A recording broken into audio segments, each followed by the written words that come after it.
Assalamualaikum warahmatullahi Waalaikumsalam.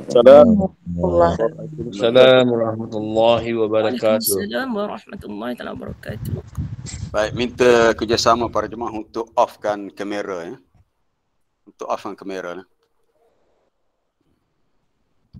Sebab kadang-kadang ada yang berjalan bergerak tu boleh mengganggu tumpuan saya bila kita nak baca paparan pada skrin. Kau boleh tolong off kamera semua ya. Bismillahirrahmanirrahim. Alhamdulillahirabbil alamin. Wassalatu wassalamu ala Rasulillah nabiyyina wa habibina Muhammad ibn Abdullah al-mab'uts rahmatan lil alamin wa ala alihi wa ashabihi wa man sara ala nahjihi ila yaumiddin. Rabbi shrah li sadri wa yassir li amri wahlul 'uqdatam min lisani yafqahu qawli. Allahumma 'allimna ma yanfa'una wa zidna 'ilma warzuqna fahma. Amma ba'd.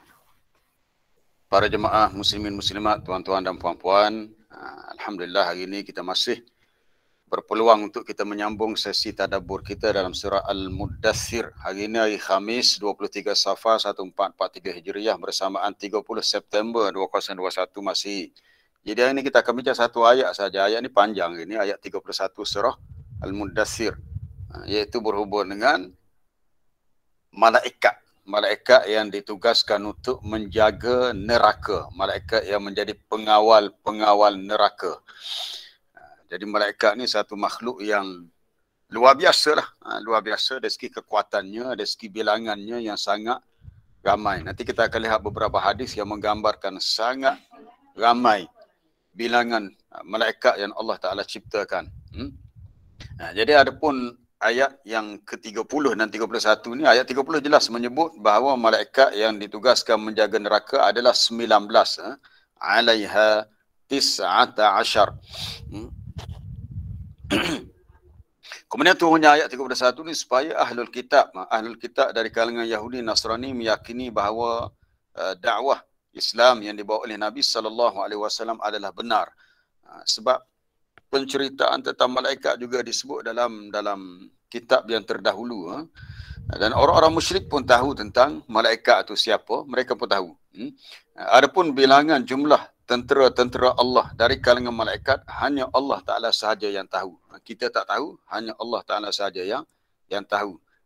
Adapun isu tentang bilangan malaikat ini menjadi sebab ada manusia yang mendapat petunjuk, ada manusia yang menjadi sesat kerananya. Baik, kita baca dulu ayat ni. A'udzu billahi minasyaitonir rajim. وما جعلنا أصحاب النار إلا ملائكة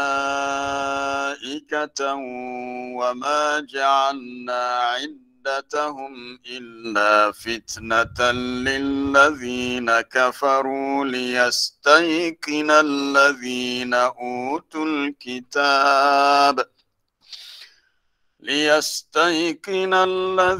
أوتوا الكتاب ويزداد الذين آمنوا إيمانا ولا يرتاب الذين أوتوا الكتاب والمؤمنون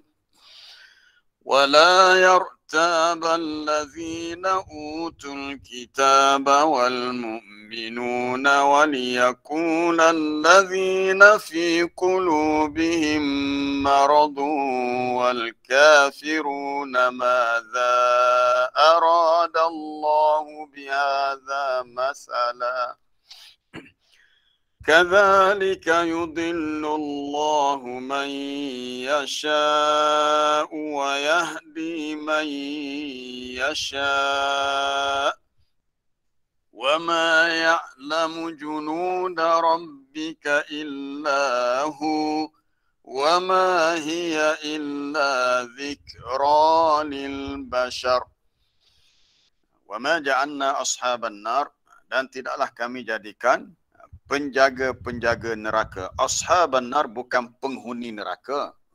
Ashab di sini bukan penghuni ataupun yang mendiami neraka, yang menjadi penjaga. Neraka ni ada jaga. Jaga ni memang tugas dia untuk jaga neraka, supaya orang-orang kafir yang berada dalamnya tak boleh nak melepaskan diri. Tapi kalau tak ada malaikat pun memang garanti mereka tak boleh keluar. Ini sebagai suatu amaran dan peringatan keras untuk menimbulkan rasa takut dalam kalangan orang-orang kafir musyrik. Dan tidaklah kami jadikan iddatahum bilangan mereka yang disebut 19 malaikat. Malaikat ni dia tak ada penjuru bilangan. Kita tak boleh nak kata 19 orang malaikat sebab dia bukan manusia. Kita nak kata 19 ekor malaikat, dia bukan binatang. Malaikat adalah binatang. Jadi kita kata 19 malaikat. Jadi bilangan 19 itu adalah menjadi suatu fitnah. Fitnah ni menjadi suatu ujian, cobaan bagi orang-orang kafir. Itu bagi orang-orang kafir musyrik. Yang kedua, supaya dengan bilangan malaikat tadi memberikan rasa yakin, liyastaiqina, boleh menarik rasa keyakinan. Sesiapa yang belajar bahasa Arab tahu, yakin kalau dalam fi'il madhi, aikana yukinu, mukinun, orang yakin. Tapi bila dia mula dengan istaiqana yastaiqin, maknanya bilangan malaikat menjadi sebab untuk Allah Ta'ala tarik keyakinan, menimbulkan rasa yakin di kalangan ahlul kitab kerana perkara yang sama dah dinyatakan dalam kitab terdahulu, Taurat dan Injil. Jadi orang musyrik menjadi fitnah bagi mereka. Adapun ahlul kitab, bilangan mereka menjadi faktor untuk menarik keyakinan. Yang ketiga, untuk orang-orang beriman menjadi sebab bertambahnya iman mereka. Iman mereka bertambah. Yang keempat, wala yartabal ladzina utul kitab, dan tidak menimbulkan lagi keraguan kepada golongan ahlul kitab. Kalaulah mereka jujur dalam keimanan, tidak menimbulkan lagi ragu-ragu. Yartab maknanya ragu-ragu ataupun rasa syak wasangka dalam kalangan ahlul kitab dan orang-orang yang beriman. Berapa dah? 1, 2, 3, 4. Yang kelima, supaya orang-orang yang dalam hati mereka ada penyakit, iaitu orang-orang munafik dan juga orang-orang kafir akan berkata, madza aradallahu bihadza masala, apa yang Allah Ta'ala kehendaki dengan perumpamaan seperti ini. Perumpamaan berhubung dengan bilangan malaikat 19 tadi. Sebelum ni dalam surah jin dulu kita banyak berbicara tentang alam jin, alam syaitan. Hari ini kita nak bincang tentang alam malaikat. Kadzalika yudillullahu man yasha. Demikianlah Allah Ta'ala menyesatkan sesiapa yang dia kehendaki dan dia memberi petunjuk kepada sesiapa yang dia kehendaki. Jadi soal sesat dan juga petunjuk dia ada kaitan dengan masyiah daripada kalimah sya'a yasha'u, kehendak. Allah Ta'ala Maha Adil. Seseorang itu disesatkan bukan kerana Allah Ta'ala nak menzalimi orang tu, disesatkan dia kemudian dihukum masuk neraka di akhirat. Allah Ta'ala menyesatkan seseorang yang dia ketahui memang orang tu mahu memilih kesesatan. Jadi kita akan bincang kalimah yasha' ni ada kaitan dengan perkataan pilih yakhtar dalam beberapa ayat yang lain. Jadi ayat ni kita kena faham bila kita tadabbur sama ayat lain bahawa kehendak di sini, kehendak Allah, ya dia ada ta'alluq dengan kehendak manusia. Bila manusia cenderung untuk pilih petunjuk, maka Allah Ta'ala bagi petunjuk. Bila manusia itu pilih kesesatan, maka Allah Ta'ala beri kesesatan untuknya.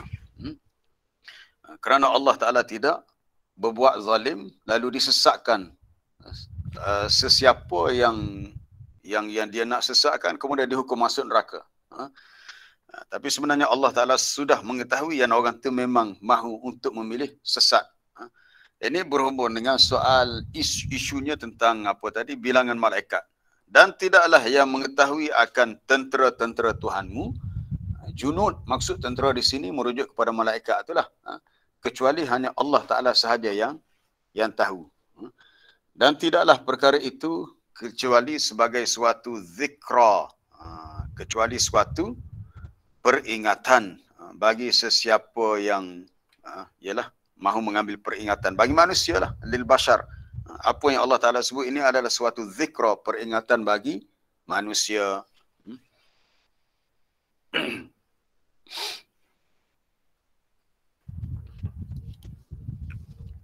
Di antara sebab nuzul yang disebut oleh para ulama, macam semalam timbul soalan, ada ahli jemaah yang tanya dalam soalan bertulis, macam mana kita tahu ayat yang kita bincang semalam dikaitkan dengan Al-Walid ibn Al-Mughirah. Kita kata rujuk dalam sebab nuzul lah. Jadi ada riwayat yang menyebut Ibn Abbas mengatakan berlakunya perdebatan antara Abu Jahal dengan Abu Bakar berhubung dengan surah berhubung dengan Quran. Lalu turunlah ayat yang menyatakan sifat yang dimaksudkan itu adalah Al-Walid ibn Al-Mughirah. Baik, begitu juga ayat ni. Apa ceritanya? Ceritanya di mana Abu Jahal pernah berkata, wahai kaum Quraisy, apa matannya?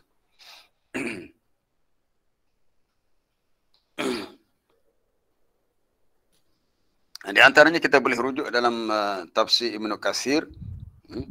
Ada kisah yang dikemukakan di situ tentang turunnya ayat ini. Apabila boleh besarkan sedikit. Apabila turun ayat ini, lalu Abu Jahal berkata, wahai kaum Quraisy, tidakkah 10 orang dari kamu mampu mengalahkan seorang dari malaikat itu? Malaikat itu Tuhan sebut ada 19. Jadi atas 19 tu kalau seorang boleh lawan dia, mana kita hanya perlu 190 orang untuk mengalahkan malaikat. Punyalah singkat cara berfikir. Tu ada riwayat tu. Ayat ini adalah suatu rad untuk menolak dakwaan kaum musyrikin Quraisy ketika disebut tentang adadil khazanah. Bilangan khazanah ni malaikat penjaga neraka. Malaikat penjaga neraka disebut dalam ayat lain dalam surah Ghafir, nanti kita lihat lepas ni ayat tu, namanya khazanah, ataupun dalam surah Al-Mulk pun disebut juga wa qala lahum khazanatuha. Khazanah tu malaikat yang jaga neraka. Jadi bila mereka tahu bilangan malaikat yang jaga neraka ni 19, faqala Abu Jahal, berkata Abu Jahal, nama sebenar dia Abul Hakam.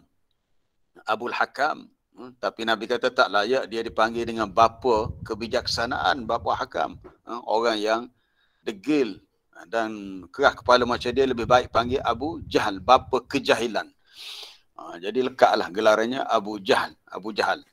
Katanya, wahai sekalian orang-orang Quraisy, ama yastati'u kullu asharatin minkum liwahidin minhum. Tak bolehkah, tak mampukah kalau 10 orang kamu untuk mengalahkan satu saja malaikat tu? Fataglibunahum, lalu kamu dapat menewaskan mereka. Jadi dia ingat malaikat ni saiznya kecil macam manusia. Padahal malaikat dia sekali dia tibai dengan sayap dia habis. Satu kampung tu hancur. Ataupun dia hempak satu tempat dengan bukit habis. Itu di antara. Kemudian dikatakan Abul Ashaddain. Abul Ashaddain ada di bawah tu, namanya Abul Ashaddain, nama dia Kaldah bin Usaid bin Khalaf. Kaldah bin Usaid ni bapa kepada Al-Haris bin Kaldah, dua beranak ni.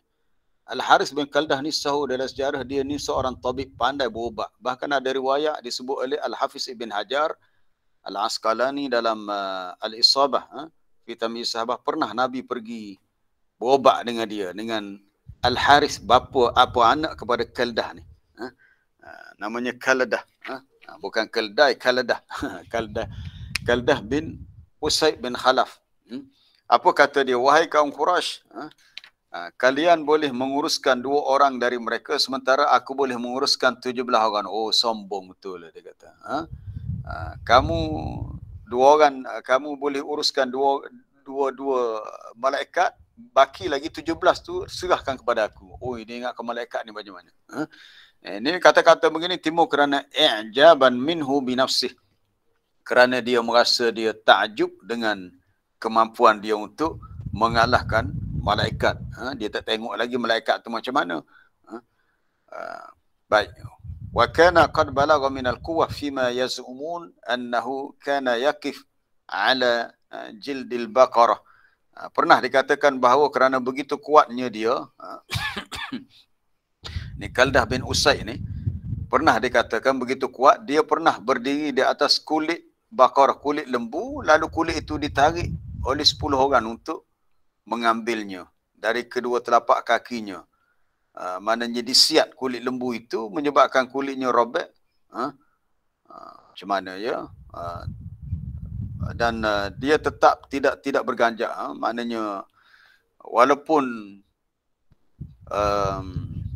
dia berdiri di atas kulit lembu, lembu ni dah disembelih, kulit belulang kulit lembu yang dah disembelih, kulit, dan ditarik oleh 10 orang.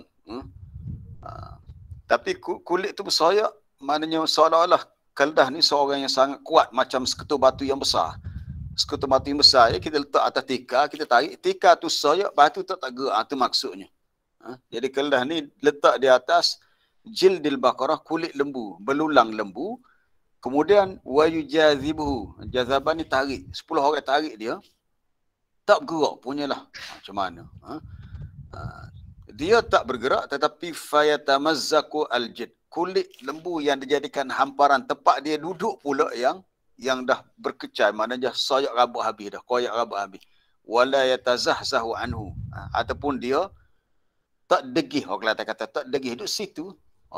Nak royak dia ni kuat, gagah. Yang sebab gagah itulah dia jadi sombong ataupun jadi meta. Jadi meta tu bahasa orang Kelantan, meta ni maknanya rasa besar diri.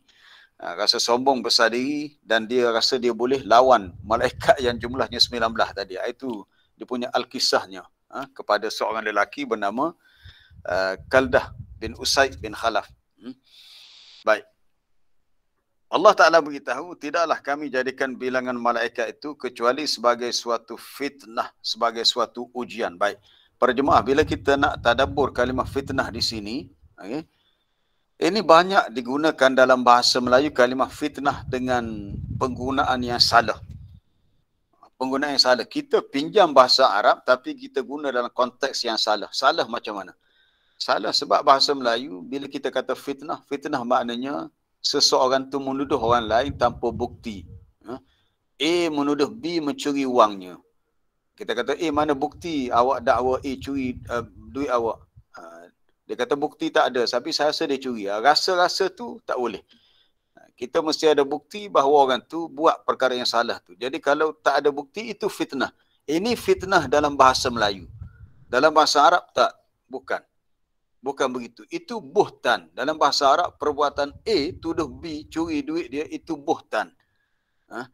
Buhtan. Baik. Untuk fitnah kita nak tengok. Satu buhtan, yang kedua fitnah. Buhtan kita rujuk surah yang kita dah baca dulu, surah Al-Mumtahanah. Surah Al-Mumtahanah dalam juzuk yang ke-28. Muka surat yang keberapa sebelum surah As-Saff.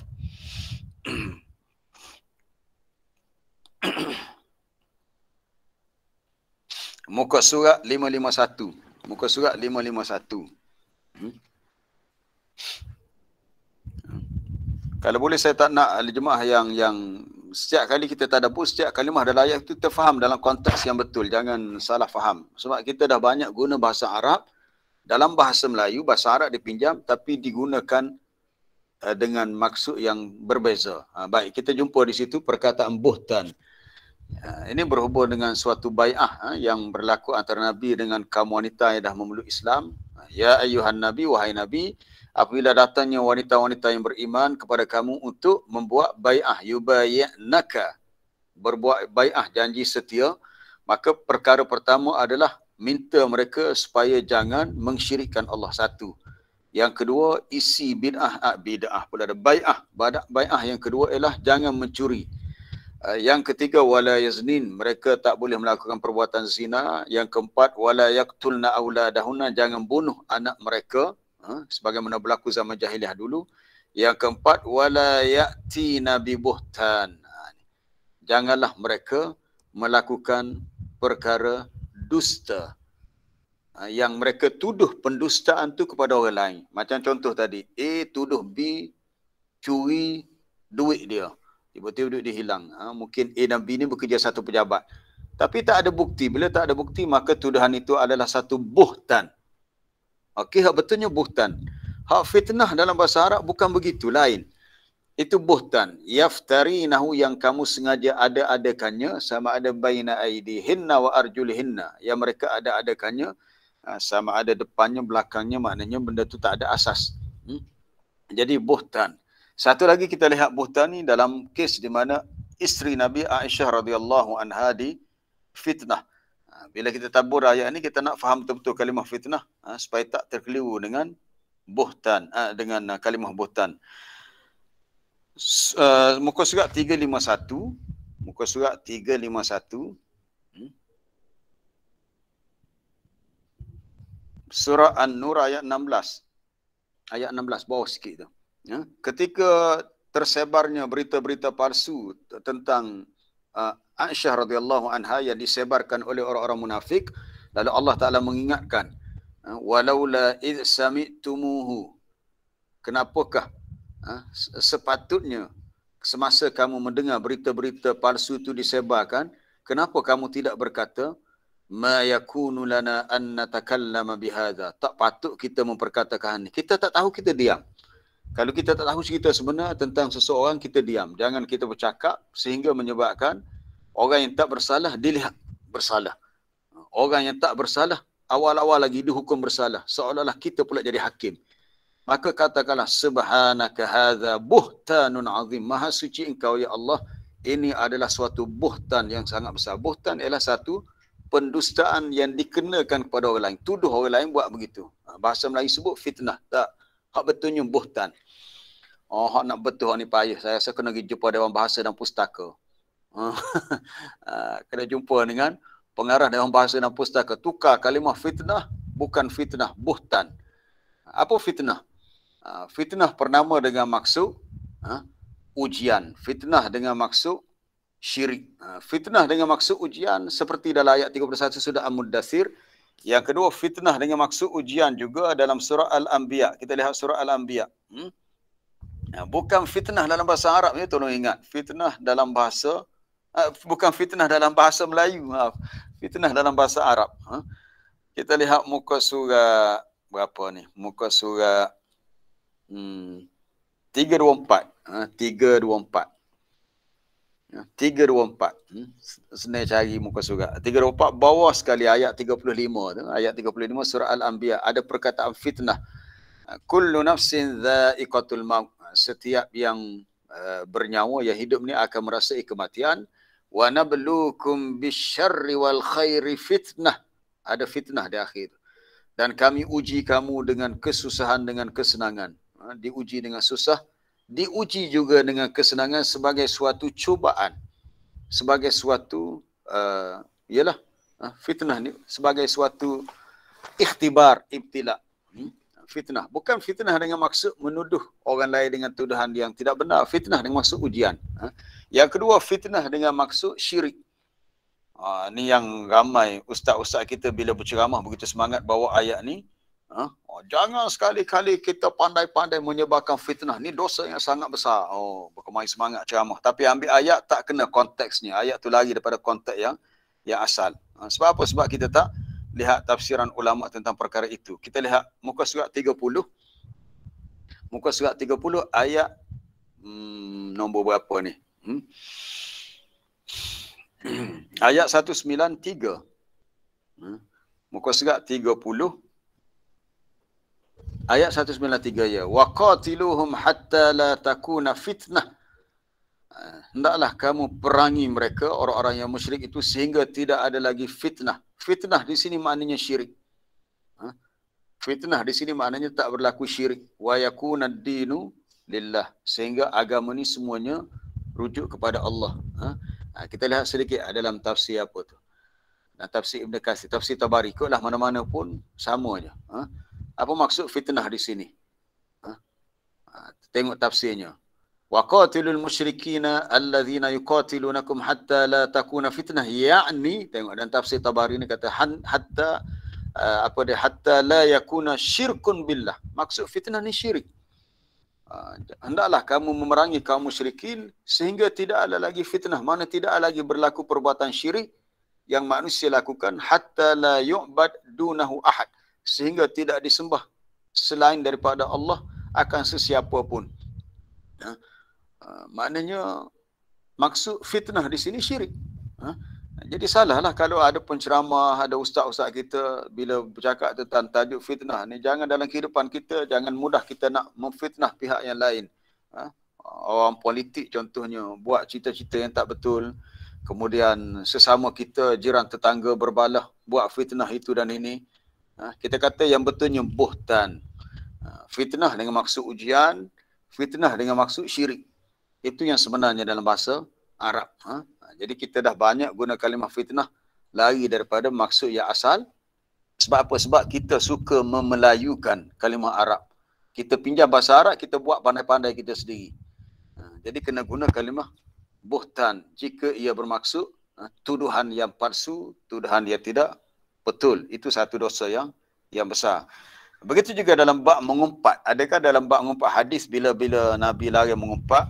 Sahabat pun tanyalah, apa itu ribah mengumpat? Mal ribah hadisnya Nabi. Sahabat tanya, mal ribah apa itu mengumpat? Al ribah, alif lam depan.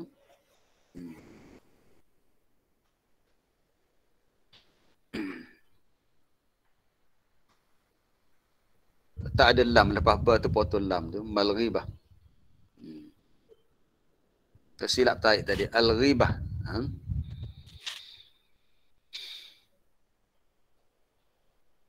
Bata marbutah. Okay. Zikruka akhaka bima yakrah. Itu jawapannya. Nabi kata kamu menyebut saudara kamu tentang. Lagi ada sambungan hadis tu. Beza antara ghibah dengan buhtan. Ini sebab kita nak kaitkan dengan fitnah tadi. Fitnah dalam ayat tadi. Baik, Nabi tanya, atadruna mal ghibah. Kamu tahu apa itu mengumpat? Bahasa Melayu sebut mengumpat. Indonesia sebut apa dia? Menggunjing. Menggunjing. Saya ada naskah Quran. Ingat 10 tahun lepas pergi ke Jakarta, sempatlah beli satu naskah Quran. Dia pun terjemahan dia diguna bahasa Indonesia. Menggunjing. Menggunjing. Pernah dah duduk tengok filem apa dia? Ketika Cinta Bertasbih tu kan ada watak buih. Enak-enak mereka menggunjing Mas Azam depan buih. Enak-enak mereka menggunjing. Kita pun apa dia menggunjing, punya mengumpat. Mereka bikin Mas Azam ni apa? Ini lulusannya daripada Al-Azhar. Itu dialognya begitulah. Ingat lagi lah cerita tu. Baik. Ribah. Bahasa Indonesia sebut menggunjing. Sahabat pun jawab, Allah wa rasuluhu a'lam. Allah dan Rasulnya yang lebih tahu. Lalu Nabi pun jawab. Nabi kata, zikruka akhaka bima yakrah. Kamu menyebut tentang saudara kamu apa yang dia benci. Kita sebut benda dia tak suka tentang diri dia. Perbuatan dia, sifat fizikal dia. Lalu sahabat kata, afara'aita in kana fi akhi ma aqulu. Ya Rasulullah, macam mana pula kalau pada diri saudaraku tu betul? Yang aku sebut tak ada sungguh. Nabi kata, kalau betul ada, faqadir tabtahu. Betul kamu telah mengumpat dia. Ini ramai orang kita, dia cerita keburukan orang lain. Dia kata, yang saya cerita ni betul, realiti. Kita hak realiti itulah hak mengumpat. Tapi Nabi kata, wa illam yakun fihi, kalau benda yang mu sebut tu, keburukan itu tak ada pada dia. Mu sebut sesuatu yang buruk tentang dia, sebenarnya tak ada pada dia keburukan itu. Faqad bahattahu. Nabi kata, kamu telah membuhtan dia. Tengok kalimah bahattahu. Nabi tak kata kamu telah memfitnah dia, tak. Kita pula guna kalimah fitnah. Mu sebut benda hak buruk tentang dia tapi tak ada keburukan itu. Nabi kata faqad bahattahu, kamu telah buhtan dia. Buhtan makna membuat tuduhan palsu. Jadi itu kalimah yang tepat. Dan baik, kita kembali kepada ayat 31 surah Muddathir. Saya harap dengan pencerahan ini tak ada lagi di antara kita yang keliru tentang kalimah fitnah. Fitnah dalam bahasa Melayu tak sama dengan bahasa Arab. Jadi hak kita guna bahasa Melayu sebenarnya bukan fitnah tapi buhtan. Fitnah ada maksud lain yang telah kita sebut tadi. Baik, kita kembali kepada surah Al-Muddathir tentang bilangan malaikat menjadi suatu fitnah, menjadi suatu ujian bagi orang-orang kafir di Mekah. Kenapa? Sebab mereka duk ingat 19 ni sikit. Sebenarnya malaikat ni besar. Walaupun bunyi 19 tu dia punya bos dia, ketua dia, bawah dia banyak lagi dia punya pembantu-pembantu dia. Malaikat ni besar. Dalam buku Alam Malaikat oleh Dr. Umar Sulaiman Al-Ashqar tentang bilangan malaikat. Dia kata al-malaikatu khuluqun apa dia? Bukan khuluqun, maaf, khalqun. Al-malaikah khalqun katsir. Tak pastilah. Tulis adadul malaikah, tajuknya adadul malaikah, bilangan malaikat. Malaikat ni suatu makhluk yang ramai, yang sangat banyak, dan tidak ada siapa yang tahu bilangannya melainkan Allah Taala sahaja. Beramai, lepas tu besar. Malaikat ni besar. Bilangan banyak sebenarnya. Yang 19 tu yang diberitahu sebagai suatu ujian, sebab 19 tu di bawah tu dia ada dia punya sub-sub dia pula. Setiap satu dah ada pembantu je. Macam malaikat yang mencabut nyawa lah. Ramai yang salah faham. Dia ingatkan satu je, itu malaikat maut. Tak, ada lagi. Kalau kita rujuk ayat dalam surah Al-An'am tu, wa yursilu alaikum hafazatan hatta idza jaa ahadakumul mautu tawaffathu rusuluna, kan itu banyak malaikat tu. Ayat 62 61 surah Al-An'am. Rusuluna maknanya bukan satu malaikat, banyak malaikat yang bertugas ketika dicabut nyawa tu. Ayat 60 61. Type ayat ayat 60 61 61. Ayat ini menunjukkan bahawa malaikat yang ditugaskan untuk mencabut nyawa bukan satu. Yang malakul maut tu dia punya ketuanya.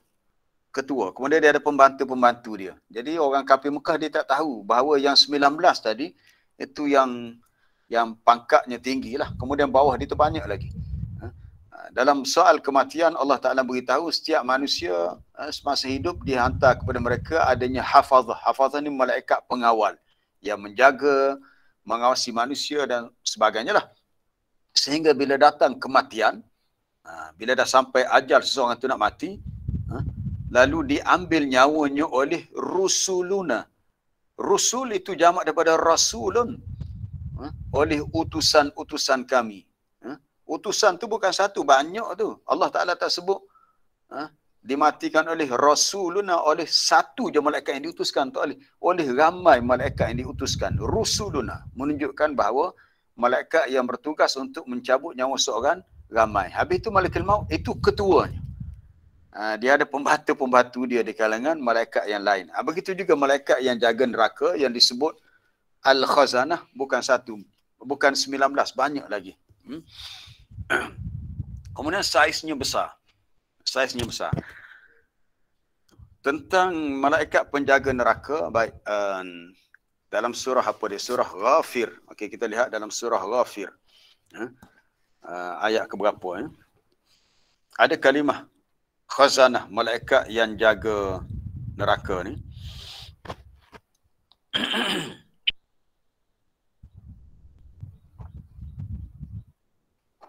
Muka surat 472. Muka surat 472.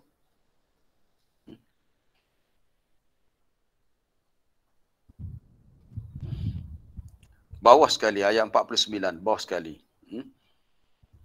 Ketika orang-orang dalam neraka merayu kepada malaikat supaya diringankan azab tu. Wa qala allazina fin nari li khazanati jahannam ad'u rabbakum yukhaffif 'anna yawman minal 'adzab. Dan berkatalah pula orang-orang yang dalam neraka, ahli neraka berkata kepada khazanah, li khazanati jahannam, penjaga, malaikat penjaga neraka, dinamakan khazanah. Kita khazanah, apa dia khazanah? Khazanah ni kita ni maknanya harta kekayaan yang menjadi aset seseorang. Contohnya kita kata kita di Malaysia ni mempunyai, kita kaya dengan khazanah hutan belantara dengan pelbagai flora dan faunanya. Khazanah belantara. Itu khazanah dalam bahasa Melayu. Tapi dalam bahasa Arab, khazanah maksudnya penjaga neraka. Boleh juga khazanah dengan maksud macam kita kata khazain, iaitu segala harta kekayaan yang ada di sesuatu tempat ataupun di alam ni adalah asalnya milik Allah. Tapi khazanah di sini maknanya penjaga. Lalu orang dalam neraka minta kepada malaikat yang jaga neraka Jahannam atau disebut khazanatu Jahannam. Katanya, ud'u rabbakum, wahai malaikat yang jaga neraka, mintalah kepada Tuhanmu, berdoalah supaya dia ringankan untuk kami sehari saja azab ni. Kami tak tahan dah, sakit sangat neraka ni. Mintalah diringankan azab ni sehari saja. Tak boleh dah. Malaikat jawab apa dia? Dia orang kafir yang neraka tu nak berdoa sendiri, dia orang malu. Dia minta malaikat tu nak doakan. Sebab dia tahu malaikat ni makhluk yang taat kepada Allah. Lalu malaikat sindir mereka. Awalam taku ta'tikum. Qalu awalam taku ta'tikum. Taku ta'tikum. Kita kalau baca cepat rasa lain macam bunyi. Qalu awalam taku ta'tikum.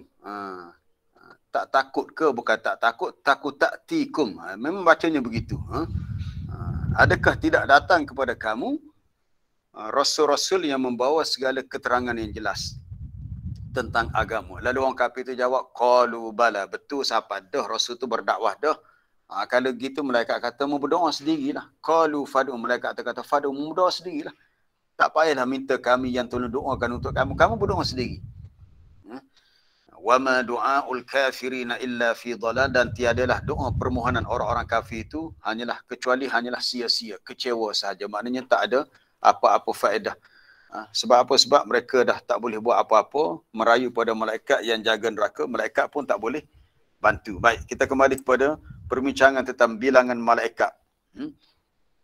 Bilangan 19 tadi menjadi ujian kepada orang-orang kafir, supaya dengannya ahli kitab yakin, orang beriman iman mereka bertambah, orang munafik dan orang kafir yang tak tahu, dia akan kata apa sebab Allah Ta'ala buat perumpamaan ini. Baik, kita nak masuk sikit tentang banyaknya bilangan malaikat dalam hadis ni. Kita cari hadis ni. Hadis ni ada dalam riwayat yang sahih, antaranya dalam sahih Muslim. Yu'ta bi jahannam. Yu'ta bi jahannam. Yawma idzin. Yu'ta bi jahannam. Yawma idzin. Yawma idzin laha sab'una alfa zimam. Laha sab'una alfa zimam.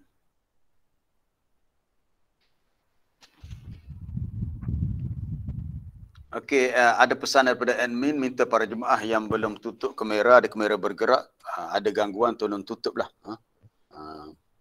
Apa tu? Puan Haminah, beware, admin minta tolong tutup kamera. Okey, yu'ta bi jahannam. Kita lihat hadis ni, yu'ta. Akan dibawa neraka Jahannam pada hari itu bersama dengannya yang tarik neraka Jahannam tu, ditarik, dibawa sab'una alfa zimamim, 70,000 tali pengekang, tali untuk tarik. Neraka Jahannam akan dibawa. Siapa hok mengheret neraka Jahannam ni? Dia satu, macam mana nak cerita, dia bukan satu tempat, dia macam satu binaan yang boleh dibawa ke sana sini. Seolah-olah begitu. Seolah begitu. Besarnya, sangat besar. Jumlah malaikat yang ditugaskan untuk, sebelum kita lihat jumlah malaikat, ada sebanyak sab'una alfa zimam. Zimam ni tali penarik untuk tarik. Ada 70,000. Bayangkan kalau kereta kita tersadai, kita panggil kereta peronda, towing, nak towing, tak perlu sampai 70,000 tali nak tarik. Ni 70,000. Dan setiap tali tu ada 70,000 malaikat pula. Ma'a kulli zimamin, pada setiap tali penarik tu ada 70,000 malaikat yajurruna, yang mengheritnya. Jadi 70,000 kali 70,000 berapa? 77 49, hak saya kira. Ada dalam tulisan Dr. Umar Sulaiman Ashkar, dia kata di sini ada 4,900 million malak. Iaitu sebanyak 4,900 juta. 4,900 juta malaikat, bilangan malaikat yang mengheret, bawa, tarik neraka Jahannam. Besarnya. Bayangkan 4,900 juta. Kalau tak silap saya, hampir 5 bilion. Sebab 1000 juta maknanya 1 bilion. Ni 4000 juta. 4000 juta mana 4 bilion. 4000 juta tambah 900,000. Itulah bilangan malaikat. Jadi betapa tak seridiknya bila orang kafir kata, 19 aja malaikat jaga neraka. Sedangkan neraka jahanam untuk bawa dia saja tu sebanyak 4,900 juta. Tengok huraian di bawah ada tak? Di bawah dia. 4,900 juta. Oh, tak ada perkiraan. Dia suruh kita kira sendiri. 4.9 Ustaz. 4.9 bilion. Al-Fazimam. Wa huwa ma yashuddu bihi, yang diikat tali tu pada neraka jahanam, diikat maknanya boleh ditarik. Pada setiap tali ikatan untuk ditarik tu ada 70,000 malaikat yang mengheriknya. Besarnya macam mana tak boleh nak cerita.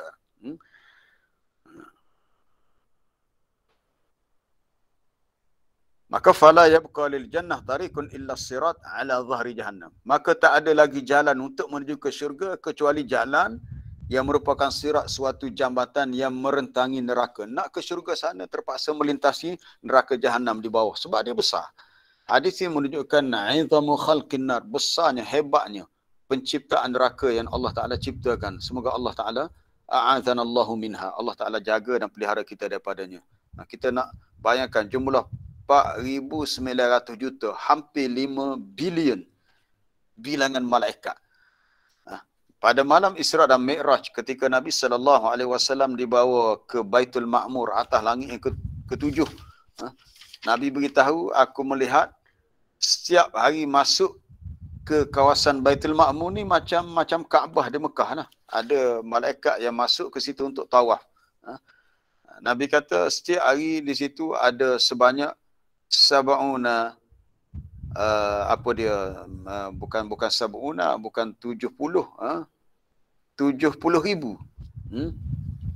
malaikat yang masuk untuk tawaf. Kemudian bila mereka keluar, mereka tak masuk dah. Esok yang lain pula. Kulla yaumin sab'una alfa malakin. 70,000 alfa. Yatufuna ataupun yadkhuluna, yatufuna, yang tawaf di keliling Baitul Ma'mur. Kemudian esok yang lain pula. Hak 70,000 tu hak lain. Esok 70. Bayangkan setiap hari 70,000 malaikat yang berlainan, yang berbeza. Kita pun tak boleh nak fikir dah macam mana jumlah malaikat yang begitu ramai sekali. Lafaz dia berbunyi kulla yaumin, dia ada kulla yaumin sab'una alfa malakin. Sab'una alfa malakin la ya'uduna ilaihi. Bukan yatufuna, la ya'uduna. La ya'uduna ilaihi. Setiap hari Baitul Ma'mur dimasuki oleh 70,000 malaikat yang tidak akan kembali. Maksudnya dia hanya melakukan tawaf tu sekali saja. Esok malaikat yang lain pula untuk masuk ke situ. Panjang, hadis ni panjang tentang kisah Nabi dibawa pada malam Isra dan Mi'raj. Kena bawah lagi dia akhir sekali. Jadi hadis ni menggambarkan jumlah malaikat yang sangat ramai jumlahnya. Tuan baru jumpa tu. Bila sampai di Baitul Ma'mur, Nabi kata fa idza ana bi Ibrahim, aku ternampak Nabi Ibrahim yang menyandarkan belakangnya ke Baitul Ma'mur. Duduk sandar, macam duduk berehat. Wa idza huwa yadkhuluhu, dan aku lihat Baitul Ma'mur tu dimasukinya oleh kulla yaumin, setiap hari sab'una alfa malakin, 70,000 malaikat. Setiap hari 70,000. Apabila mereka keluar dah selesai tawaf, la ya'uduna ilaihi, mereka tak kembali dah, mana tak masuk dah. Lepas tu esok 70 hak lain pula. Lusa yang lain pula. La haula wala quwata illa billah. Hanya Allah Taala sahaja yang tahu bilangan malaikat yang begitu ramai. Kita tahu ruang langit ni sangat luas. Kalau kita naik kapal terbang, kita tengok kiri kanan kita dalam pesawat, kita tengok di luar, kita luasnya, dengan pemandangan yang sangat jauh kita boleh nampak. Ataupun kita nampak awan yang luas. Padahal sebenarnya pada setiap ruang di langit sana ada malaikat yang meletakkan dahinya sujud kepada Allah. Ada hadis yang menyebut begitu, attatis sama wa haqqala an ta'itta. Kita lihat hadis yang lain tentang ramainya bilangan malaikat di langit, yang malaikat ni dia ada yang sentiasa bertasbih, ada yang sentiasa sujud. At-tatis sabah, ambil lafaz tu ya, senang. At-tat maknanya menjadi sangat beratlah, terasa oleh langit. Kalau rumah kecil, rumah buruk tapi orang penuh atas rumah tu, macam tu. Seolah-olah lantai rumah tu nak runtuh dah. At-tatis sama wa haqqala an ta'itta. At-tat ni maknanya langit tu seperti penuh, sendak, padat kerana ramainya malaikat. Wa haqqalaha an ta'itta. Wa haqqalaha, saya dah cukup dah, wa haqqa tu pun ada dah. Sebab hadis ni ada dalam Sahih Bukhari.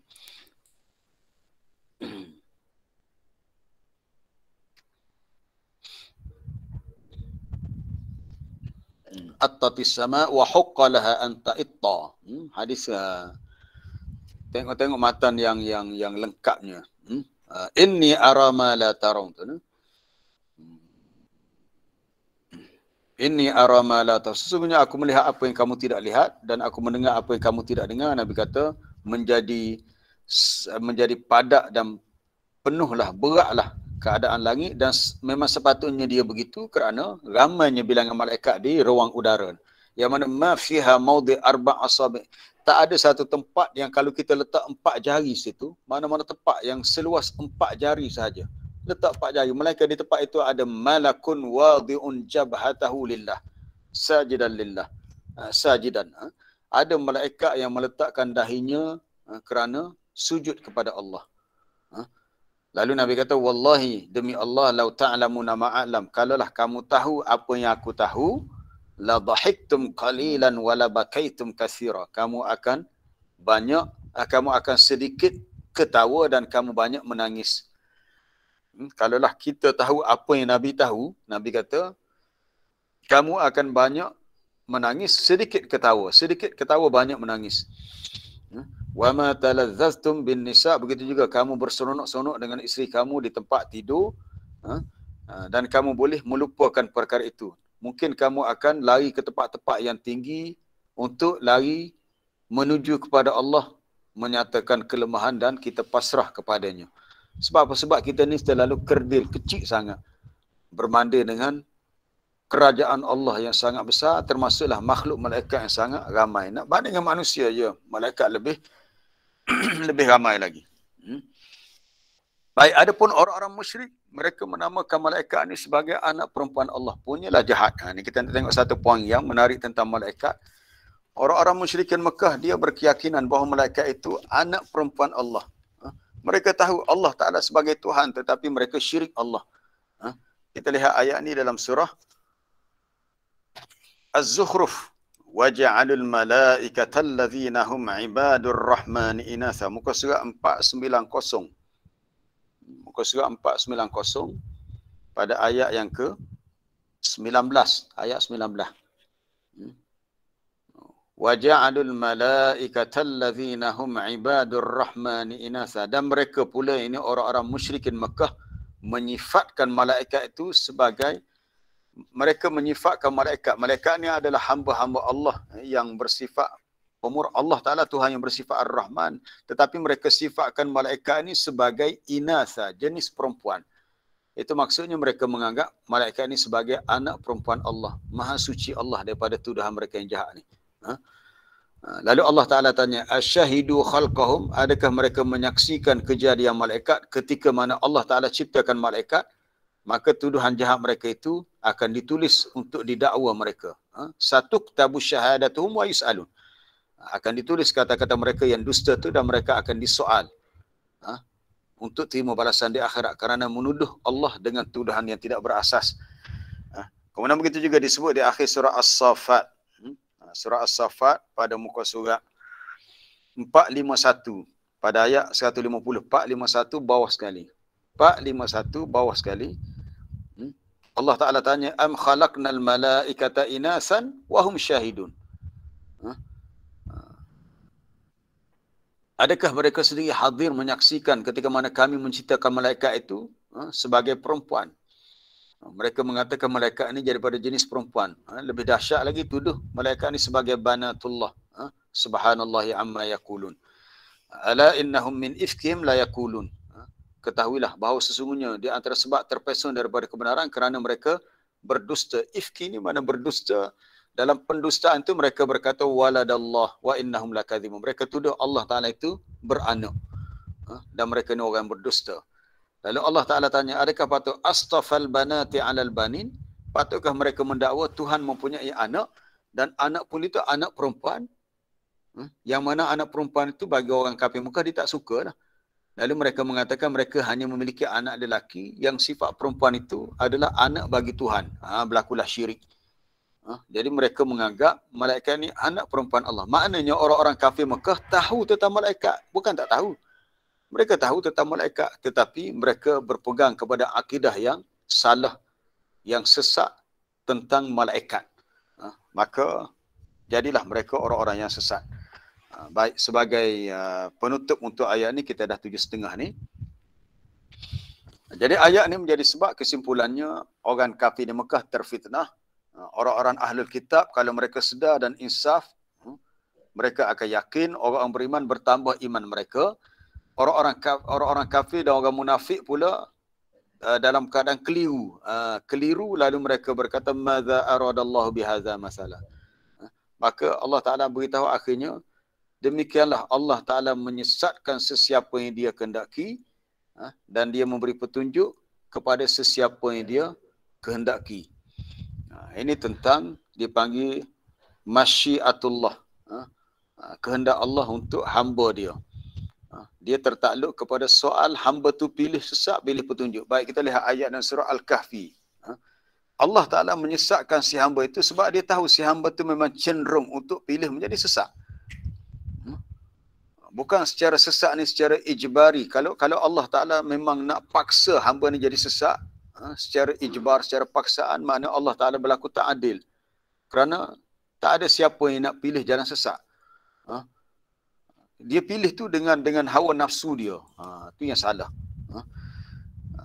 Memang semua manusia fitrahnya nak yang baik. Tetapi kenapa dipilih yang salah juga? Kita lihat ayat ni dalam surah Al-Kahfi 297 ayat 29. Wa qulil haqqu min rabbikum. Muka surat 297. 297 ya. Ya. Ayat 29. Wa qulil haqqu min rabbikum. Katakanlah ya Muhammad, kebenaran itu datang daripada Tuhanmu. Bila datang daripada Allah, maka tugas kamu sampaikan kebenaran itu. Faman syaa'a falyu'min. Maka sesiapa yang dia nak beriman, maka biarlah dia beriman. Itu pilihan dia. Ini ada kaitan dengan ikhtiar, pilihan. Sesiapa yang syaa'a, yang mahu memilih untuk beriman, falyu'min, biarkan dia beriman. Wa man syaa'a, dan sesiapa yang dia memilih untuk kufur, falyakfur. Allah Ta'ala tidak redha dengan kufur, tetapi Allah Ta'ala bagi ruang untuk manusia memilih sendiri. Kalau manusia memilih apa yang Allah Ta'ala tidak redai, maka dia akan terima balasan yang buruk di akhirat. Kalau manusia itu memilih apa yang Allah Ta'ala redai, itu iman, maka dia mendapat balasan yang baik di akhirat. Dua sahaja, syurga atau neraka, dua tu je. Jadi faman syaa, maka sesiapa yang mahu untuk dia memilih beriman, maka terpulang kepada dia menjadi orang beriman. Maknanya ayat ini menunjukkan bahawa beriman atau kafirnya seseorang manusia itu atas pilihan dia. Ni kita kena faham oleh ayat ni untuk digandingkan dengan ayat 31 surah Al-Muddathir. Kalau kita hanya tafsir ayat 31, faham ayat ni tanpa kita lihat ayat lain, kita kata Allah Ta'ala menyesatkan sesiapa yang dia kehendaki. Sebab tu kuasa dia. Betul. Kuasa Allah. Tetapi Allah Ta'ala tu maha adil. Allah Ta'ala menyesatkan si hamba tu sebab dia tahu si hamba tu memang memilih untuk menjadi sesat. Berdasarkan ayat 29 surah Al-Kahfi. Sebab Allah Ta'ala dah bagi peluang. Man sya'a falyu'min. Iaitu man sya'a an yu'mina falyu'min. Ya, kalau siapa belajar bahasa Arab, dia faham jumlah ni dia ada hazaf pada jumlah ni. Faman sya'a an yu'mina falyu'min wa man sya'a an yakfura falyakfur. Gitu. Tapi dia hazaf jumlah tu dalam dalam ayat tu, tapi orang Arab boleh faham lah. Dia asalnya faman syaa, sesiapa yang mahulah dia an yu'min, untuk beriman, maka fal yu'min. Wa man syaa an yakfura fal yakfur. Tapi dalam ayat tu tak disebutlah an yu'min, an yakfur tu dia hazaf. Jadi terus kepada faman syaa fal yu'min wa man syaa fal yakfur. Ini sesiapa yang mahu untuk memilih beriman, itu terpulang kepada dia. Sesiapa yang memilih untuk kufur, terpulang kepada dia. Jadi Allah Ta'ala menyesatkan atau memberi hidayah, itu ada kaitan dengan apa yang manusia pilih. Jadi sebab itulah kita sentiasa berdoa kepada Allah supaya apa yang kita pilih adalah pilihan yang Allah Ta'ala redai. Kita meminta kepada Allah apa yang kita pilih, bila kena dengan apa yang Allah Ta'ala redai, itulah yang dinamakan hidayah taufik. Kita lihat ni tafsir apa dia ni. Tafsir Tabari ke tafsir Tabari. Dia memetik kata-kata Ibn Abbas dalam tafsiran ayat 29 surah Al-Kahfi ni. Ibn Abbas menyebut tentang ayat ni, man sya'allahu lahul iman. Sesiapa yang Allah Ta'ala kehendaki untuknya diberi keimanan, maka dia berimanlah. Sesiapa yang Allah Ta'ala kehendaki dengannya kufur, maka kafara dia menjadi kufur. Adapun ayat wa ma tasya'una illa an yasha Allah, tidaklah kamu menghendaki sesuatu kecuali apa yang Allah Ta'ala kehendaki. Walaysa hadza bi itlaq, ini bukan secara mutlak, bukan secara umum, tentang kekufuran yang manusia itu pilih. Bukan secara mutlak daripada Allah akan kufur yang sesiapa dia pilih, ataupun iman bagi sesiapa yang Allah Ta'ala kehendaki, dan iman bagi sesiapa yang Allah Ta'ala mahu. Ayat ini menjadi suatu tahdid, menjadi suatu peringatan yang keras, menjadi suatu ancaman bagi manusia jika mereka salah memilih yang kufur ataupun yang jalan yang sesat. Baik, akhir sekali, wa ma ya'lamu junuda rabbika illahu. Kita kembali kepada akhir ayat 31 surah Al-Muddathir tadi. Dan tidaklah ada sesiapa yang tahu bilangan tentera Tuhanmu kecuali dia. Tentera Allah bukan sahaja malaikat, termasuklah manusia, termasuklah apa dia lagi, termasuklah di kalangan binatang pun mungkin. Berdasarkan ayat walillahi junudus samawati wal ard. Kita lihat ayat ni dalam surah Al-Fathu. Surah Al-Fathu muka surat 511. 511 ayat yang keempat. Ayat yang keempat tu di akhir ayat keempat, walillahi junudus samawati wal ard. Dan segala tentera-tentera di langit dan bumi ini adalah milik Allah. Dan menjadi milik Allah Ta'ala jualah. Dia yang menguasai segala tentera di langit dan di bumi. Ramailah. Bukan setakat malaikat, termasuklah manusia pun adalah menjadi tentera-tentera Allah. Itu orang yang berjuang untuk agama Allah. Jadi bilangannya tak diketahui. Hanya Allah Ta'ala sahaja yang tahu. Lebih-lebih lagi malaikat. Akhir sekali, wa ma hiya illa zikra lil bashar. Perkara ini adalah suatu peringatan bagi manusia, supaya kita ingat kerajaan Allah dan kekuasaannya sangat luas dan sangat agung. Para jemaah yang dirahmati Allah, sebelum kita berhenti, saya nak kongsi satu hadis tentang kelebihan seorang sahabat. Hadis ini sebut, kata Nabi kata, satu ketika aku bermimpi, aku tidur, dan aku melihat dalam syurga ada seorang wanita sedang berwuduk di tepi istana dalam syurga tu. Lalu Nabi pun tanya kepada wanita tu, bagi siapakah istana ini? Ini mimpi Nabi. Nabi bermimpi, dalam mimpi tu dibawa ke syurga, dan dibawa ke syurga. Dalam syurga tu Nabi melihat ada suatu qasrun, istana, dan dia melihat, dia kata ada seorang wanita berwuduk. Nabi pun tanya, bagi siapakah istana ini? Ada sesiapa nak cuba jawab hadis ni? Milik siapakah istana itu? Itu soalannya. Bukan soalan milik siapakah gadis ini. Itu tajuk lagu. Milik apa sih gadis ini? Milik siapakah istana dalam syurga ni? Nabi lihat dalam mimpi satu istana yang di tepi tu ada seorang wanita. Dah ada jawapannya Ustaz. Sayyidina Umar. Ya betul, Sayyidina Umar. Dah terpapar dah. Jadi jawapan tu dah ada di depan kita. Okey, ini ceritanya. Ceritanya satu hari Nabi pernah mendengar bunyi tapak kaki dalam syurga. Nabi dengar, lalu bila Nabi tahu bahawa yang tapak kaki yang berjalan tu adalah milik Bilal. Lalu esoknya Nabi tanyalah Bilal, ini dalam mimpi. Nabi tanya, macam mana kamu boleh mendahuluiku ke syurga? Ma dakhaltul jannah qat illa. Tiadalah aku masuk ke syurga melainkan aku telah mendengar bunyi, tiadalah sama sekali aku masuk ke syurga melainkan aku telah mendengar khasyataka. Khasyah maknanya bunyi derap tapak kaki. Bunyi plak tapak kaki orang berjalan. Nabi pun cerita, inni dakhaltu barihah al-jannah. Malam tadi aku masuk ke syurga. Itu dalam mimpi dia. Lalu aku mendengar bunyi tapak kakimu di depanku. Dan aku melihat ada syurga pula. Ada istana yang murabbak berbentuk 4 segi yang ditatah dengan emas. Lalu aku bertanya, bagi siapakah istana ini?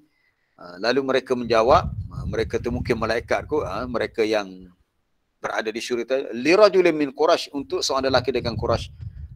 Nabi kata, ana Quraisy, aku pun orang Quraisy juga. Liman, Nabi tanya lagi, liman hadzal qasr, istana ini untuk siapa? Mereka kata, lirajulin min ummati Muhammad. Untuk seorang lelaki di kalangan umat Muhammad. Nabi kata, ana Muhammad, akulah Muhammad.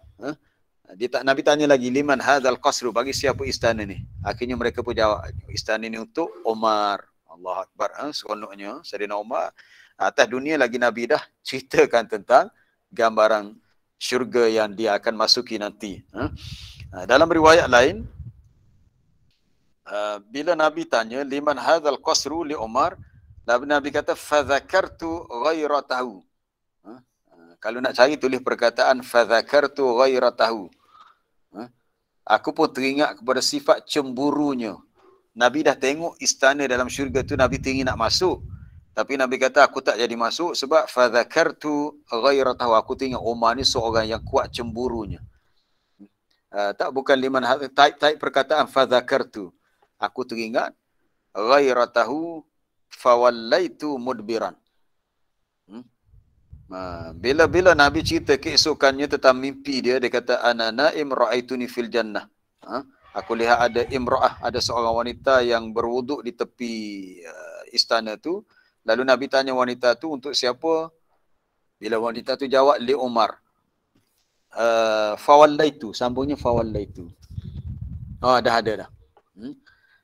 Tapi bila wanita tu jawab, istana yang kamu lihat ni ya Rasulullah, ini untuk Umar. Jadi Nabi pun tak jadi nak masuk dalam tu lah, sebab Nabi takut nanti Umar cemburu. Umar tak masuk lagi dalam istana tu, Nabi masuk dulu. Lalu apa reaksi Umar? Nabi kata, aku pun bila wanita tu kata istana ni untuk Umar, fawallaitu, aku pun berpaling, pergilah. Bila Umar dengar cerita ni, apa dia reaksi dia? Fabaka Umar, teriak Umar. Teriak dia kata apa? Ya Rasulullah, layakkah aku cemburu kepadamu? Kalau mu nak masuk, masuklah. Mu bukan orang lain, kita kan sahabat. A'alaika aghar, adakah patut aku cemburu kepadamu? Walaupun mu tahu istana dalam syurga tu adalah untuk aku, kalau kamu nak masuk, masuklah. Itulah macam itulah lebih kurangnya. Dia kata, ya Rasulullah, a'alaika aghar, patutkah aku rasa cemburu kepadamu? Masya Allah. Kita baca hadis macam ni, kita kata seronoknya para sahabat yang di dunia lagi Nabi dah khabarkan mereka menjadi ahli syurga. Dan bila kita baca hadis macam ni, kita rasa sangat-sangat marah kepada golongan Syiah yang sangat benci kepada Umar. Syiah Abu Bakar Umar ni sangat benci. Bahkan mereka menjatuhkan hukum apa dia? Dia kata semua sahabat Nabi dah murtad, jadi kafir habis lepas Nabi wafat. Dia kata hanya beberapa orang sahaja yang tidak murtad. Seperti Abu Dzar, apa lagi Miqdad. Maknanya hanya beberapa orang sahajalah. Orang lain-lain termasuk Umar Abu Bakar ni kata pokok Syiah. Dia kata semua dah kembali menjadi kufur dan kafir. Padahal hadis yang sahih sebut memang Umar ni ahli syurga. Orang yang Nabi dah jamin dia ni salah seorang sahabat yang dikhabarkan dengan khabar gembira menjadi penghuni syurga semasa masih di dunia lagi dah. Mereka dah tahu. Wallahu alam, kita berhenti setakat tu. Masa kita pun dah lebih dah, 7.44 dah.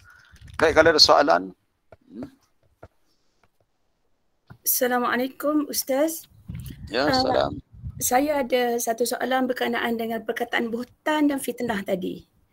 Ya, Dalam suratul Baqarah, pada muka surat 30 dan 34, ayat 191 dan ayat 217. Ada dua tempat, wal fitnatu asyaddu minal qatl, satu. Kemudian wal fitnatu akbaru minal qatl. Fitnah di sini merujuk kepada Saya dah sebut tadi syirik, dua-dua tempat tu. Serupa juga. Ya, Bukan serupa buhtan. juga. Okay. Bukan buhtan tak. Fitnah di sini dan dua-dua ayat surah Baqarah merujuk kepada syirik. Akidah syirik yang dipegang oleh kaum musyrikin. Ya. Ada soalan lain? Okay, terima kasih Ustaz. Ya. Assalamualaikum Ustaz. Salam ya cikgu. Nak tanya berkenaan dengan ifki dengan buhtan ni serupa ke Ustaz? Lain. Allahu a'lam.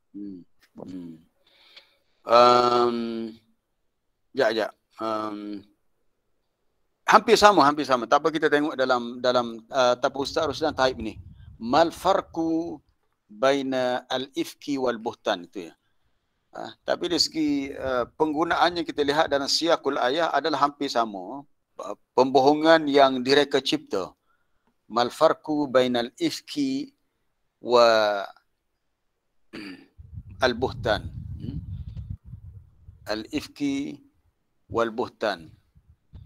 Tak tahulah kalau ada mungkin sedikit perbezaan yang kecil tu, saya tak pasti, tapi dari segi penggunaan dalam ayat ianya merujuk kepada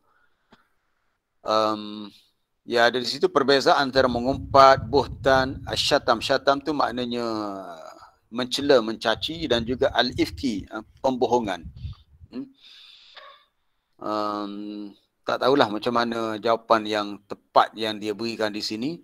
Tapi apa yang saya faham tu hampir samalah. Sebab bahasa Arab ni dia satu bahasa yang kaya dengan bahasa. Mungkin dari segi fiqhul lughah ada farqun yasir, ada perbezaan yang kecil.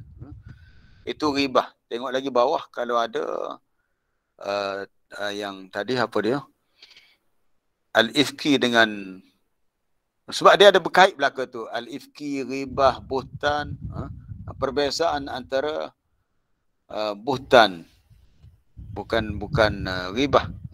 Dia biasanya bahasa ni banyak merujuk kepada kitab At-Ta'rifat oleh Imam Al-Jurjani. Biasa begitu ya.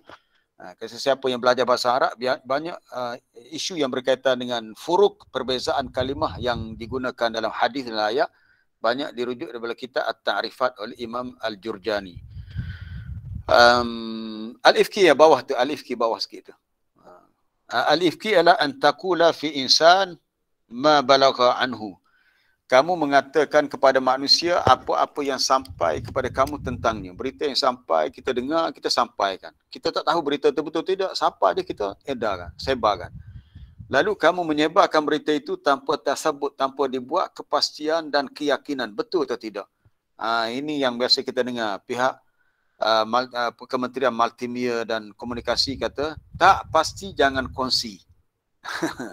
Apa-apa info yang kita dapat dalam telefon, dalam media sosial, tak pasti jangan kongsi. So kita kata hadis pun sama juga.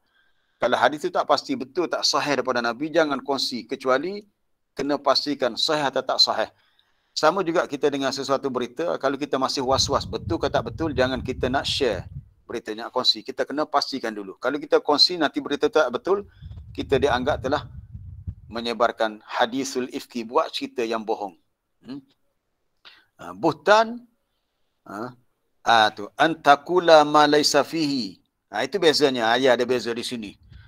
Disebut oleh Imam Qurtubi dalam Ihya dan dinukilkan juga oleh Imam Ghazali dalam kitab Ihya. Buhtan ialah kamu mengatakan sesuatu yang langsung tak ada pada orang tu, mengatakan yang buruk tak ada. Ifki ialah kamu mengatakan apa sahaja berita yang sampai untuk kamu kongsi dengan orang lain. Maknanya ifki ni lebih kepada suka berkongsi berita yang kita tak pasti betul ataupun tidak. Boleh belajar satu perkataan baru hari ni, al-ifku. Kita dengar satu berita yang kita pun tak pasti betul ke tak betul, kita terus share, kongsi dengan orang lain. Dan buhtan, kita membuat satu tuduhan palsu yang tidak benar tentang seseorang. Wallahu a'lam. Terima kasih kepada Ustaz Rusdan. Ini suatu pencarian yang tepat, sebab ada rujukannya dalam Qurtubi dan juga kita Ihya tentang perbezaan buhtan dan al-ifk. Okey, itu sahaja untuk hari ini. Rasa tak ada dah. Baik, saya nak info, ada satu soalan, tak sempat, soalan dalam grup Telegram tentang program yang disebut program selawat apa tah, satu anjuran. Kita kena faham selawat ni memang dianjurkan, berdasarkan ayat 56 surah Al-Ahzab. Tapi bila kita nak berselawat, sebab dia ibadat, maka kita tertakluk kepada apa yang Nabi ajar, apa yang sahabat amalkan. Jadi, info yang kita terima, ada satu majlis menganjurkan buat selawat sebelum subuh beberapa kali, selawat beberapa hari. Selawat dianjurkan, tapi kaifiat begitu setahu saya kita tak temui mana-mana rujukan dalam nasnya. Sebab apa? Sebab ini urusan ibadat, ya, bukan urusan dunia, urusan ibadat. Selawat tu tak salah, tapi bila didatang dengan package begini, dengan kaifiat begini, kita mengatakan kita tak tahu di mana sumber pengambilannya. Jadi ada jemaah yang tanya, jadi pendapat saya lebih baik merujuk kepada pihak penganjur, di mana mereka mengambilnya. Kalau mereka ada dalil, alhamdulillah. Kalau tak ada dalil, itu tanggungjawab mereka, saya tak tahu. Kalau ada yang tanya saya, perlukah amalan gini kena dalil? Saya jawab, yes, betul. Berdasarkan kaedah ilmu, yang ulama usul fiqh sebut, al-aslu fil ibadah adalah at-tauqif ataupun al-hazru. Asal dalam urusan ibadah, tengok ni. Kalau amalan tu ada rujukan dalil, nak berselawat beberapa kali sebelum subuh, ada silakan. Tapi kalau tak ada, itu tanggungjawab mereka, saya tak tahu. Ulama buat kaedah untuk kita faham. Al-aslu fil ibadah adalah al-hazru ataupun at-tahrim, at-tauqif. Banyak istilah yang disebut. Tauqif pun disebut juga. Tawakuf. Asal pada urusan ibadat, termasuklah selawat. Kita pun tak tahulah sebab apa ni. Dalam bab selawat ni banyak sangat dibuat inovasi, pembaharuan. Yang kita pun tak tahu asal usulnya. Sebab bila kita rujuk dalam kitab-kitab yang ulama mutabatul, kita tak terjumpa macam mana kaifiat ni boleh muncul macam ni. Kreatifnya kita. Ni kena faham kaedah ni. Kadang-kadang orang buat tu, bila kita bersoal, dia tanya kita gini, dia tuduh. Kita kalau kamu tak faham kaedah ilmu para ulama, jangan mudah nak tuduh. Banyak lagi kita kena belajar. Kita kaedah fiqh menyebut asal pada ibadah adalah al-hazru, ditegah. Ataupun tawakuf, kita kena berhenti setakat yang Nabi ajar. Adapun dalam urusan adat ni urusan dunia, hukum asalnya ibahah harus. Tapi dalam bab ibadah, hukum asalnya adalah dilarang. Kita tengok dia punya penjelasan di bawah ni. Soalan baru ni. Soalan sahaja dah 5 baris dah panjang. Baik, kaedah ni dari segi maknanya jelas dia kata. Khulasahnya, ringkasnya bahawasanya golongan mukallaf ni kita semualah orang-orang yang dah akil baligh. La yajuzu lahum an yuqaddimu ala ibadah minal ibadat. Tidak harus mereka membawa di ke depan untuk buat satu ibadat, untuk mereka mempersembahkan satu ibadat kepada Allah, sehingga mereka tahu bahawa Allah Ta'ala telah izinkan untuk mereka buat ibadat macam ni yang disyariatkan. Ya, dalam bab selawat dah ada dalilnya dalam Quran, tetapi tentang cara tadi. Cara dibuat berjemaah sebelum subuh dengan ditetapkan bilangan berapa kali dan berapa hari pula, maka kita kata mana dalilnya. Sebab kaedah fiqh ulama sebut kena ada bukti bahawa ia disyariatkan oleh Allah. Kerana Allah Ta'ala la yu'bad, tidaklah dia disembah, dilakukan ibadat kepadanya illa bima arada, kecuali apa yang dia kehendaki, dengan apa yang dia kehendaki. Telah sabit dalam hadis yang sahih, Nabi mengingatkan kita, man ahdatha fi amrina hadha ma laysa minhu fahuwa raddun. Sesiapa yang melakukan suatu amalan yang asalnya tak ada dalam agama ni, maksudnya tak ada cara begitu. Selawat tu memang ada, tapi cara begitu kalau tak ada lah, maka ia ditolak. Sebab tu saya kata untuk soalan tadi, kita refer balik kepada pihak penganjur, di mana rujukan dia. Jadi masing-masing sepatutnya kena buat sendiri-sendirilah. Kalau kita nak galakkan, kita bagi hadis-hadis tentang kelebihan selawat, tapi dari segi kaifiat, masing-masing buat sendiri. Dia kita tak boleh tiba-tiba nak anjurkan selawat berjemaah, kecuali ada dalil. Kecuali ada ada dalilnya. Ini kaedahnya begitu. Ni kadang-kadang orang tak faham, dia kata sikit-sikit nak dalil, sikit dengan dalil. Memang begitulah, agama ditegakkan atas hujah dan dalil. Dalil itulah yang dikatakan ilmu. Kalau orang tu belajar, sikit-sikit dia cakap, saya timbul dengan guru saya begini. Guru bukan dalil. Dalil adalah Quran, sunnah, ijma', qiyas. Kita pun pelik bila ada ustaz cakap, ni amalan ni saya timbul daripada guru saya. Itu bukan ilmu lagi. Ilmu dia kena kata, guru saya merujuk kepada dalil sekian. Itu baru ilmu. Kalau setakat cakap guru saja, itu bukan ilmu. Jadi kalau kita nak sampaikan sesuatu ilmu, dia kena jelas. Berdasarkan firman Allah, Kul hadhihi sabili ad'u ila Allah ala basirah. Ayat ni di akhir surah Yusuf. Islam ni suatu agama yang mesti ditegakkan atas hujah ilmu yang jelas.